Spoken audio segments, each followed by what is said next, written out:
Hello again! Sorry, didn't mean to scare you.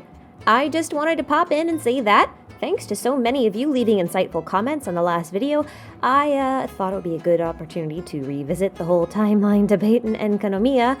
And if you haven't watched the last video that this one is based off of, I'll leave a link in the description because you should really watch that one first or else you will lack all context, and that's not fun. Anyway, the quick disclaimer here is that while we have very little in the way of hard dates to work with, I realized that when I made the last timeline, I did screw a few things up. Oopsie.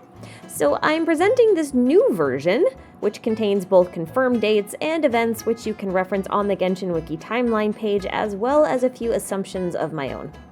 This is not supposed to be a perfect representation of the timeline though, okay? Don't use it as that. This is just a helpful visual so we can try to understand a little bit better what's going on relative to what. So also make sure to check the pinned comment below for further updates just in case, and let's just hop in. Alrighty, so we start in the primordial era, which started who knows how long ago and lasted for who knows how long, but it was before 6,000 years ago at least. The primordial one came in the very beginning, created 4 shades, beat up the bishops, and then created humans. Somewhere in there, maybe we have the Moon Sisters coming into existence, but I have no idea where they go, so just float up here, I guess. But I should mention, because I failed to do so in the last video, that there is a story in Genshin about how a Seelie married a traveler from afar in the lunar palace in front of the Moon Sisters, and then 30 days later, after that marriage, there was a big calamity, like the ultimate disaster. So maybe we can assume that the traveler here from afar was the second who came? Maybe?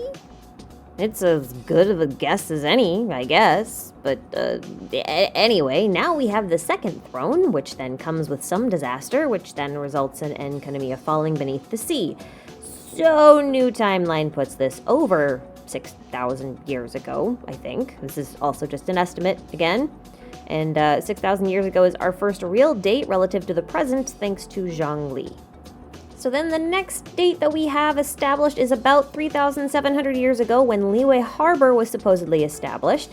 Cross-checking the Genshin Wiki timeline page, it also appears that the Archon War would have spanned roughly these events-ish here in the middle-ish. This actually puts the start of the Archon War a little bit closer than I thought to about where the Second Throne's establishment could have been, supposedly.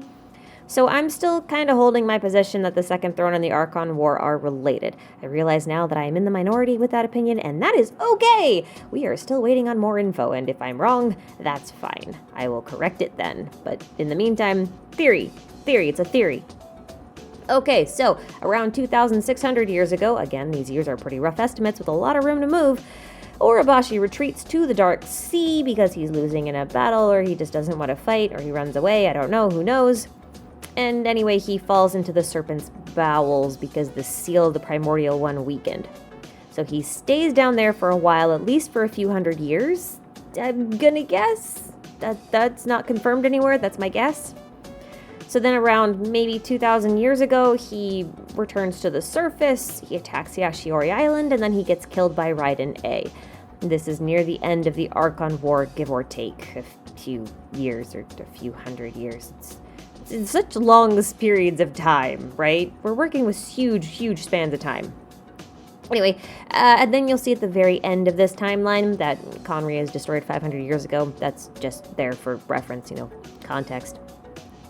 Alright, so, according to this new timeline, Enkanomiya's underground era looks more like this. Now I have to clarify that in my previous video, when I said that only 200 years had passed in Enkanomiya from the fall to the return, that I was basing that number solely off the calculation of human life and its aging process. I am not basing that on how many times the Earth went around the sun. I'm looking at how many people lived and died, calculating what that usually looks like in terms of revolutions around the sun, and then converting it, all right? That might be overcomplicating things. I don't know. It's just, humans all age at the same rate, roughly, so that's what I'm working with, because that's what they gave me to work with. So, anyway, the general math was 7 son children at maybe 10 years of ruling each, since they were sacrificed while still kids under the age of 12-ish at least. lest they become a teen. So that's, roughly 70 years, and I'll bump that up to 100 years to be generous about having a few years in between each rulership and so on and so forth, right? Like, I'm just giving myself some padding here. So let's say 100 years for the Sun Children. Seems reasonable. Now, some of you also said that Abrax is probably not the same sage who had seen the sun as in the book Before Sun and Moon. And while it is possible that they are not the same sage, it is still possible that they are the same sage because it's a parable, and a parable is like not a historical retelling, or at least not an accurate one. It's more like a myth or a legend. So like it could be the same thing. It could be something completely different that just sounds the same. It could also be true. Who knows? It's so hard to differentiate. Why did they do this to me? Well, anyway, the sage who had seen the sun lit a torch that was then monopolized by the people after he died. That's the same thing that happened to Abrax. He lit the Helios, and then the nobles monopolized it after he died. Or, well, they, killed him and then monopolized it. He still died, okay? Therefore, all of that out there, I am proceeding with the assumption that the sage and Abrax are the same sage. That's my opinion, that's my theory, that is not confirmed. So we know that at least one generation passed in the dark in Enkanomiya with no light. That's at least 30 human life years, right? Now, if we assume the normal lifespan of a human is around 100 years, if you're lucky, that's realistically 2 generations that could pass for Abrax to still be alive and still have seen the sun, like 60 years. So that's like roughly 60 years plus the generous 100 from the Sun Children's reign for about 160, and I'm just going to round up to 200 years to be generous and, easy math time. 200 years is easy to work with than 160. That's how I got to 200. So this is the final timeline. Or not final timeline, this is like my final thoughts representation kind of thing on it. Does this new timeline kind of change anything about my conclusions from the previous video? No, not really. It just kind of makes all the timeline issues look worse to me. It makes it even worse. I hate this even more now, so thank you all very much. Although, I guess now I am really convinced that outside of Teyvat itself, time is just mucked right the hell up. That's it. That's my conclusion. Yeah, well, that's all I have. Just wanted to make this little correction because, shockingly, accuracy is important to me, even if I'm not very good about constantly fact-checking myself in the interest of time, and also distractions, and yeah.